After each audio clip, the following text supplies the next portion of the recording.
Fan menebas iblis menjadi berkeping-keping. Sekretaris Kang tidak ada lagi. Fan menghilang sebelum Pak Jang tiba, yang artinya bagi semua orang kecuali dirinya sendiri, Miho terdengar seperti anak manja yang sedang berhalusinasi.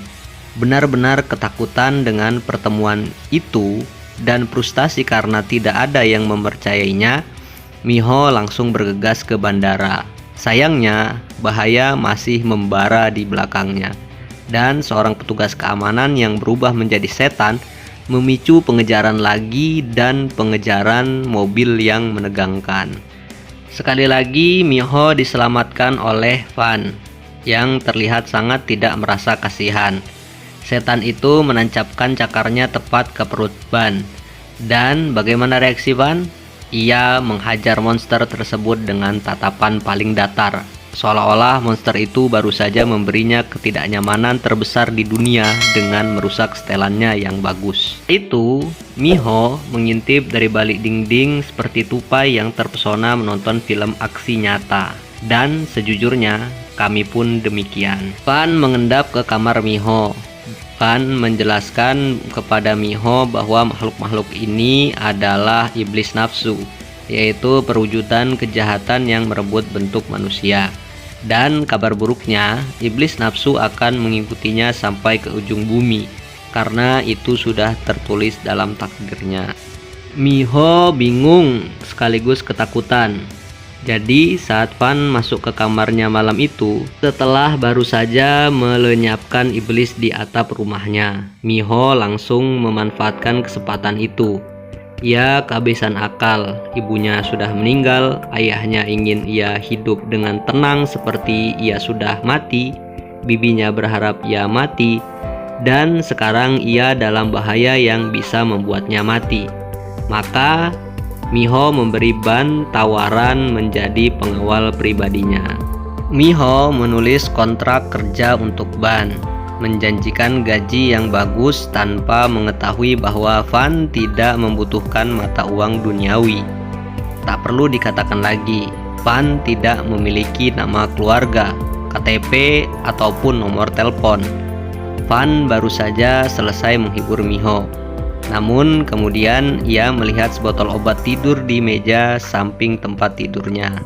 Permohonan sedih Miho agar Van tinggal di kamar Miho hanya untuk malam itu meluluhkan hatinya, dan Van tidak bisa menutup mata terhadap ketakutan dan kelelahan Miho. Benar-benar terkuras dari kejadian hari itu. Miho tertidur, dan ketika ia bangun keesokan paginya kontrak ditandatangani. Namun, ada alasan lain untuk empati Van terhadap Miho. Dulu, ketika ia masih kecil, ia dibawa ke biara sebagai satu-satunya yang selamat dari serangan iblis nafsu. Kepala biksu dalam upayanya menciptakan pembunuh iblis abadi untuk mengalahkan iblis nafsu, melakukan perbuatan mengerikan. Kepala biksu mengumpulkan anak-anak, membelah punggung mereka, dan menuangkan darah iblis ke dalamnya. Hanya 2 anak laki-laki yang selamat dari percobaan yang mengerikan itu, dan mereka diberi nama Ban dan Gong Tan. Seorang gadis muda yang baik hati bernama Wonjung membebaskan Ban dan Gong Tan dari sel bawah tanah mereka. Tetapi sisi iblis Van menguasai dia untuk sesaat, dan Van menggigit lengan Wonjung sebelum sadar kembali. Ketiganya melarikan diri, namun luka Wonjung yang semakin parah memaksa Van untuk kembali ke biara, sehingga Wonjung dapat menerima perawatan medis. Gong Tan tertangkap, dan kedua bocah itu dipaksa kembali ke penjara. Wonjung berjanji untuk kembali dan menyelamatkan mereka suatu hari nanti. Selanjutnya kita melihat 3 orang ini sudah dewasa. Ini adalah reuni yang menyenangkan bagi Wonjung, tapi darah iblis Ban menguasai lagi. Bola matanya berubah menjadi hitam pekat saat bagian tengah matanya menyala merah, dan Van menusukkan belatinya tepat ke dada Wonjung. memberinya bekas luka yang sekarang ada di Miho, tepat di bawah tulang selangkanya. Sebab dari adegan itu belum terungkap. Namun insting haus darah iblis nafsu saat ini terhadap Miho menunjukkan bahwa Miho adalah ancaman bagi mereka. Hal ini dikuatkan oleh Keuskupan Agung yang menyatakan bahwa Miho adalah satu-satunya penyelamat yang dapat mencegah kehancuran dunia. Dan ini terkait dengan protagonis ketiga kita, Pendeta Yohan. Bakat pendetanya jauh melebihi usianya, dan senjata terhebatnya dalam eksorsisme adalah musik hip hop yang diputar melalui headphone.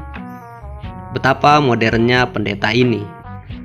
Yohan dibawa ke perkebunan Jeju oleh Pak Jang, dan terungkap bahwa Pak Jang juga seorang pendeta.